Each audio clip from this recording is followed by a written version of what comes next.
Omelette అమ్మే దయ్యం. ఒక దయ్యం ఎప్పుడు ఆమ్లెట్లు వేస్తూ అమ్ముతూ ఉంటుంది. కానీ మొదట్లో ఆ దయ్యం దగ్గరికి చాలా బాగా వచ్చేవాళ్ళు, కానీ తినడానికి రోజులు గడిచే కొద్దీ దయ్యం దగ్గర ఆమ్లెట్లు తినే వాళ్ళ సంఖ్య తగ్గుతూ వచ్చింది. ఎంతలా తగ్గిపోయింది అంటే చివరికి జనాలు ఎవ్వరూ రావడం కూడా మానేశారు. ఇంతలో దయ్యం దగ్గరికి దయ్యం స్నేహితురాలైన చిట్టి పిచ్చుక వస్తుంది. చిట్టి పిచ్చుక వచ్చి, ఏమిటి దయ్యం, ఈరోజు ఎవ్వరూ కనిపించడం లేదు, ఆమ్లెట్ తినడానికి ఎవ్వరూ రాలేదా అని అడుగుతుంది. అప్పుడు దయ్యం, ఆ చిట్టి, ఈ మధ్య అసలు ఎవ్వరూ రావడం లేదు, ఆమ్లెట్లు వేస్తున్నాను కానీ అసలుకే రావడం లేదు. అయ్యయ్యో, వర్షాలు కూడా పడుతున్నాయి, ఎంతో చక్కగా ఆమ్లెట్లు వేసినా ఒక్కరూ రావడం లేదు, ఏం చేయాలో ఏమిటో అని దయ్యం ఎంత ప్రయత్నించినా ఆమ్లెట్లు తినడానికి ఎవ్వరూ రావడం లేదని తన బాధని చిట్టి పిచ్చుకకి చెప్పి బాధపడుతూ ఉంటుంది. సరే సరే, ఇంకా ఆలస్యం అయిపోతుంది, ఇంటికి వెళ్దాం పద అని దయ్యం చిట్టి పిచ్చుక అన్నీ సర్దుకొని ఇంటికి వెళ్ళాలి అనుకుంటాయి. అలా దయ్యం ఇంటికి వచ్చి ఇంటి ముందు కూర్చొని బాధపడుతూ ఉంటుంది. నేను ఇలా ఆమ్లెట్లు వేయడం ఎవ్వరూ కొనకపోతే ఇంకెలా, నా జీవితం ఏమైపోతుంది, నేను ఎలా బతకాలి అని. ఇంతలో దయ్యం దగ్గరికి బుజ్జికోడి వస్తుంది.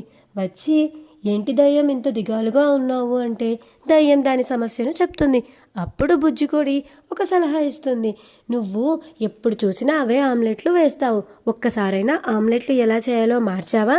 ఇప్పుడు పిజ్జా ఆమ్లెట్లు అంట ఏవేవో వచ్చాయి, ఇంకా బటర్ ఆమ్లెట్లు, చీజ్ ఆమ్లెట్లు, నువ్వేమో ఎప్పుడు ఆ 2 గుడ్ల ఆమ్లెటే వేస్తావు, ఇంకా ఎవరు తింటారు చెప్పు నీ ఆమ్లెట్లని అని దయ్యంతో చెప్తుంది.